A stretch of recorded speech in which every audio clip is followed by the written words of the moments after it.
안녕하세요. 셀프 바리스타의 손대리입니다. 제가 그동안 셀프 바리스타를 무인 카페라고 얘기를 했는데 앞으로는 셀프 카페라고 얘기를 하겠습니다. 제가 왜 셀프 카페라고 얘기하는지, 무인 카페라고 얘기하지 않는지, 무인 카페와 비교를 하면서 한번 얘기를 해볼 건데 한 3가지로 분류를 할 수 있거든요. 그래서 시원하고 빠르게 바로 본론으로 넘어가 보겠습니다. 첫 번째는 이것이 가능한지 안 한지에 따라 나뉘어집니다. 그게 바로 상주인데요. 이 상주가 가능하냐 안 하냐에 따라 나뉘어질 수 있는데, 일반 무인 카페 하루에 한 번 정도 방문을 하시고 그냥 청소만 하고 한 20-30분 있다가 오시는 방법인데, 우리 셀프 카페는 그렇게 하지 못합니다. 왜냐면은 우리 셀프 카페만의 메뉴가 있는데 바로 수제 샌드위치랑 수제 라떼, 수제 차, 이렇게 이제 3가지를 직접 생산을 하셔야 됩니다. 레시피는 당연하게도 우리 본사에서 제공을 해드리고 있고요. 레시피대로만 제작하시면 되고, 만약에 수제 샌드위치 같은 경우에는 아무래도 신선할수록 고객님들이 더 좋아하시잖아요. 신선할수록 더 맛있고, 그래서 고객님들도 우리 샌드 나오는 시간을 어떻게 파악을 하셔가지고 바로 구매하셔서 바로 드실 수 있게끔 이렇게 하시는 분들도 있을 정도로 맛있게 제작을 했습니다. 그래서 이런 부분들을 제작을 하셔야 되고, 다음 2번째는 운영 부분인데요.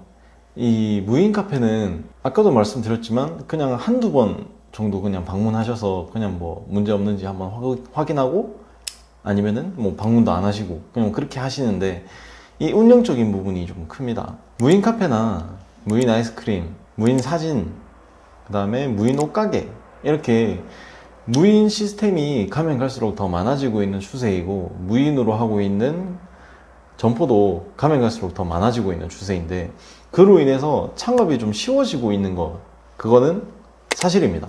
근데 여러분들이 아셔야 될 게, 이 사업이라는 것 자체가 되게 어렵고 신경 써야 할 부분들이 한두 가지가 아닐 겁니다. 그로 인해서 사업을 되게 쉽게 생각하는 경향이 좀 있는 것 같습니다. 그래서 이 사업을 물이랑 좀 비교를 하자면은, 매번 물이 썩지 않게끔 물을 갈아주는 것도 중요하고, 엄청 맑고 좋은 물이라도 과감하게 버릴 줄도 알아야 하고, 내가 원하지 않는 색감의 물감을 그 물에 타야 되는 경우도 있을 수도 있습니다. 아무리 맑은 물이라도 고이면 썩어버리기 때문입니다. 정말 직관적으로 표현을 하자면은 변화를 할 줄 알아야 된다는 건데요. 변화를 주지 않으면, 변화를 하지 않으면 그 카페는 썩게 될 겁니다. 그냥 무인 카페를 창업해놓고 그냥 매출이 일어나기 기다리고 계시다면 그 카페는 성장할 수 없습니다. 지루하지 않게끔 신메뉴를 생산해내는 것도 중요하고요. 그 다음에 새로운 간식들도 준비해놓는 것도 중요합니다. 이런 게 싫다면은 가게 분위기라도 바꿀 줄 알아야 된다는 거죠. 가게의 매출은 사장님이 어떻게 운영하시냐에 따라 다를 거고, 하루 매출이 상승을 한다면 한 달은 큰 폭을 성장할 수 있는 운영을 하셔야 됩니다. 3번째로 넘어가자면 바로 노하우입니다. 노하우가 얼만큼 중요하냐면, 각 동네마다 연령대도 다를 거고 동네 여력도 다르고 상권도 다릅니다. A 동네에서는 제일 저렴한 아이스 아메리카노가 4,000원이라고 가정을 하면은, B 동네에서는 저렴한 아이스 아메리카노가 1,800원일 수도 있는 겁니다. 뭐 물론 4,000원짜리 아이스 아메리카노가 더 맛있을 수도 있겠지만 1,800원짜리 아이스 아메리카노는 맛이 좀 떨어지더라도 판매가 잘 된다면 그 동네에 맞는 가격대인 겁니다. 그래서 그 동네에 맞는 가격 설정부터 어떤 연령대를 타겟팅으로 할지, 그것부터 확실하게 정해져야 됩니다. 그래서 실제로 운영하시면서 이런 노하우를 터득해야 되는데, 내가 이렇게 했을 때 판매가 더 잘 됐다, 내가 저렇게 했을 때 판매가 덜 됐다, 이런 거를 이제 기준을 세우셔가지고요, 시행착오도 많이 겪어보셔야 됩니다. 이런 시행착오를 최소화할 수 있는 게 바로 프랜차이즈입니다. 이렇게 많은 부분들, 이렇게 세세한 부분들을 하나하나 다 볼 수 있는 눈과 이런 감각이 있어야만 시행착오를 덜 느낄 수 있는 겁니다. 우리 셀프 바리스타를 브랜드화 시키기 전에 모 프랜차이즈를 10년 동안 운영을 했었는데요. 하루 매출은 500만 원씩 그냥 나왔고, 한 달 매출은 무려 1억 5천만 원이 나오는 점포를 운영하고 있었습니다. 무려 10년 동안 이런 매출을 나오게 했던 매장을 운영하면서 정말 많은 것들을 배울 수 있었고, 또 우리들만의 노하우가 있는 겁니다.